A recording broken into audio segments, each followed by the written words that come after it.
Bayi atau anak yang muntah itu kejadian yang sering kita temukan sehari-hari. Sebagai dokter anak, saya hampir tiap hari menemukan bayi atau anak yang muntah dalam praktek saya sehari-hari. Nah, sebetulnya muntah itu keadaan yang umum yang seringkali hanya disebabkan oleh virus saja dan bisa sembuh sendiri.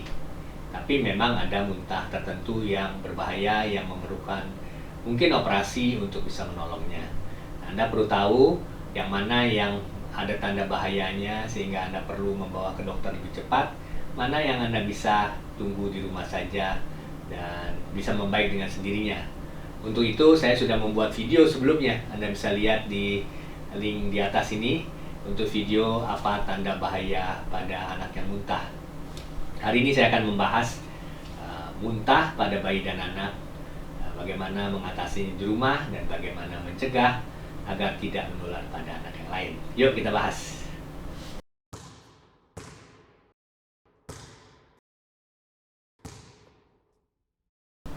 Kiddy parents, kalau menghadapi bayi atau anak yang muntah, yang pertama kali kita mesti tahu usia anak kita, berapa usianya. Kalau bayi berusia kurang dari 3 bulan, kita perlu berhati-hati karena seringkali muntah pada usia kurang dari 3 bulan ini bisa disebabkan oleh kejadian atau penyebab yang cukup berbahaya.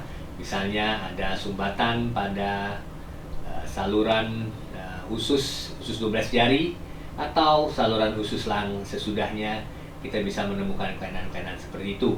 Karena itu pada bayi yang usia kurang dari 3 bulan kita perlu berhati-hati dan sebaiknya meminta pertolongan dokter untuk menilai penyebab muntahnya apa. Pada anak-anak yang lebih besar, pada bayi-bayi yang lebih besar atau anak besar, kita menghadapi pada umumnya penyebabnya adalah infeksi virus saja.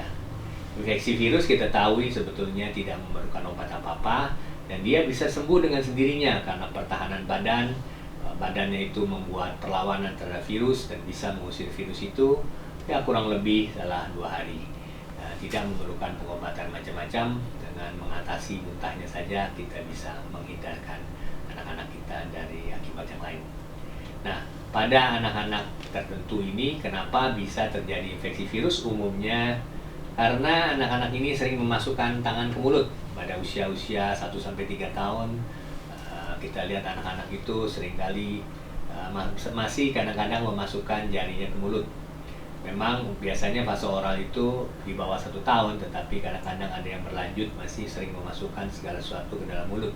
Nah, tangan yang kurang bersih, tangan bayi atau anak itu yang kurang bersih dapat menyebabkan kelainan, yaitu kelainan yang jarinya atau tangannya itu mengandung virus, menyebabkan virus itu bisa masuk ke dalam perut anak dan menyebabkan infeksi virus di dalam tubuhnya.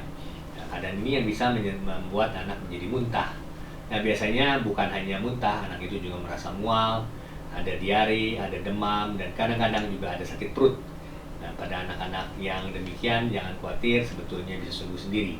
Nah, apa yang perlu diwaspadai selain dari virus adalah infeksi bakteri. Kadang-kadang ada makanan-makanan tertentu terkontaminasi oleh bakteri dan bakteri ini menghasilkan toksin, maka menyebabkan kita sebut keracunan makanan. Nah, keadaan keracunan makanan ini biasanya memerlukan antibiotik untuk mengatasi penyebab bakterinya. Tetapi kalau virus tidak memerlukan antibiotik karena antibiotik tidak bisa membunuh virus. Nah, 2 keadaan inilah yang umumnya paling sering menyebabkan muntah pada anak-anak yang mendadak. Nah, apa yang perlu kita perhatikan kalau bayi atau anak kita muntah? Yaitu kita perlu perhatikanlah apakah ada tanda bahaya. Kalau ada tanda bahaya seperti misalnya muntahnya itu berwarna hijau, muntah berwarna merah, perutnya kembung, anaknya terlihat lemas, anaknya terlihat sakit, hati-hati, ini beberapa tanda bahaya yang perlu Anda waspadai untuk membawa anak Anda ke dokter. Ya, muntah yang persisten termasuk juga di dalamnya. Nah, kalau kita tidak melihat tanda bahaya, maka kita boleh mengobservasi anak Anda muntah itu di rumah, anak Anda itu di rumah. Perhatikan apakah anak Anda itu mengalami dehidrasi atau kekurangan cairan. Apa tanda kekurangan cairan yang ringan? Yang ringan itu biasanya anaknya haus, bentar-bentar minta minum. Dia udah muntah, dia minta minum lagi. Dan kelihatan mulutnya kering, agak kering. Tetapi kalau kelainannya ini berlanjut, dia muntahnya lebih hebat, bisa terjadi kekurangan cairan atau dehidrasi yang tingkat sedang maupun tingkat berat. Apa tandanya? Tandanya biasanya mulutnya menjadi kering betul dan tidak ada air mata yang keluar pada saat anaknya nangis. Juga terlihat matanya menjadi cekung dan buang air kecilnya menjadi jarang. Biasanya 6 jam sudah mesti buang air kecil, ini belum buang air kecil juga. Dan kalau kita pegang tangannya itu telapak kakinya dingin dan juga seperti berkeringat, jadi seperti basah tangannya. Nah, ini tanda-tanda yang lebih bahaya untuk terjadi dehidrasi. Kalau ini tidak ada, saya kira anak itu akan berada pada dehidrasi ringan atau bahkan tidak dehidrasi. Nah, kalau Anda menghadapi anak yang masih belum dehidrasi sedang berat, ini bisa dilakukan di rumah. Dilakukan dengan cara begini. Nah, anak-anak yang tanpa dehidrasi adalah memberikan cairan yang cukup saja untuk anak itu tidak menjadi masuk ke dalam dehidrasi, dan jadi berikanlah minuman yang sesuai dengan muntahan yang keluarnya saja. Tetapi tidak boleh buru-buru, karena kalau kita buru-buru memberikan anak itu minum pada saat anak itu baru saja muntah, anaknya bisa muntah kembali. Karena itu pelan-pelan saja berikan minumnya dengan sendok ya, 5 cc 5 mili. Sendok teh itu kira-kira 3-5 mili, itu berikan 1 sendok.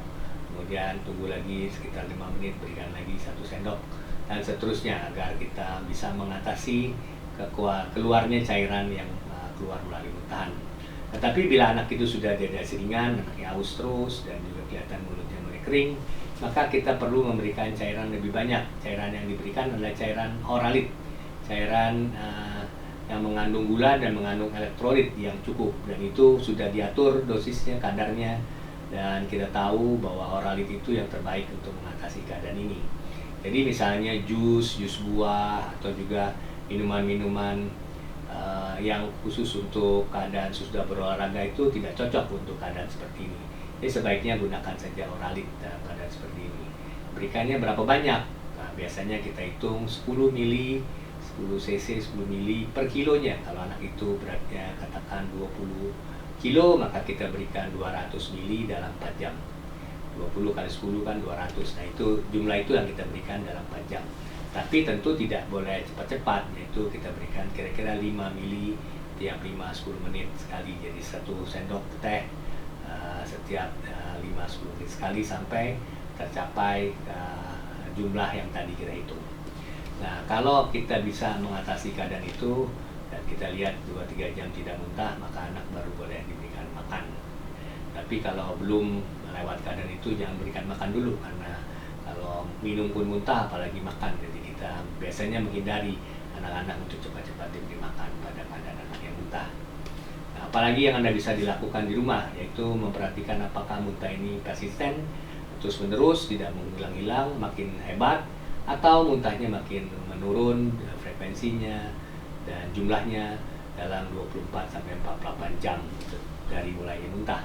Bila itu terjadi, perbaikan, maka Anda tidak perlu meminta bantuan tenaga medis. Tetapi bila sebaliknya, setelah 24-48 jam tidak ada perbaikan, apalagi dia makin hebat, Anda perlu membawa anak ke dokter untuk bisa dibantu lebih lanjut. Apakah ada obat untuk menghentikan muntah? Ada, namanya antiemetik. Anti muntah itu antiemetik.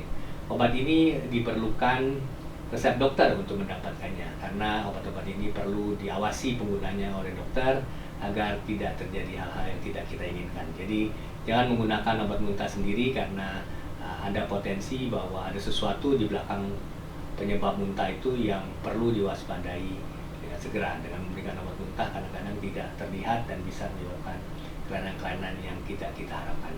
Karena itu bila ingin menggunakan obat muntah, sebaiknya konsultasilah ke dokter lebih dahulu. Apalagi yang Anda bisa lakukan untuk mengatasi keadaan muntah ini di rumah adalah Anda membatasi jangan sampai anak yang muntah ini menularkan pada yang lain. Pertama-tama adalah ke Anda sendiri yang merawat anak Anda yang muntah ini, yaitu dengan cara mencuci tangan yang bersih dengan sabun, dengan cara yang benar agar virus atau bakteri yang ada di tangan Anda itu bisa bersih, bisa dihilangkan. Dan juga anak-anak lain kalau bisa jangan diberikan kontak dengan anak yang sakit, terutama melalui makanan atau minumannya, yaitu tidak menggunakan alat-alat makan bersama-sama, Dan minuman jangan dibagi antara anak yang sakit dengan yang tidak sakit, karena itu bisa menularkan satu sama lain. Nah, kalau Anda bisa menjaga ini, dengan demikian Anda bisa cukup konsentrasi pada menolong anak yang sakit saja. Dan harapannya adalah dia sembuh sendiri dalam 24-48 jam ke depan. Nah, saya kira dengan informasi ini mudah-mudahan Anda tidak panik, tidak kaget, tidak khawatir kalau menghadapi anak yang luka, tetapi juga tidak terlambat untuk membawa ke dokter pada kasus-kasus tertentu yang memang memerlukan kewaspadaan lebih cepat dan kewaspadaan agar anak juga tidak terlambat dibawa ke dokter.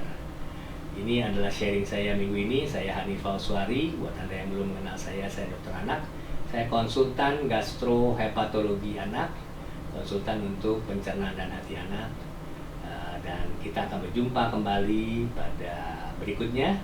Dan bagi Anda yang belum subscribe dan tekan tombol lonceng untuk memastikan Anda mengikuti konten saya berikutnya. Sampai jumpa, Kiddy Parents dimanapun Anda berada.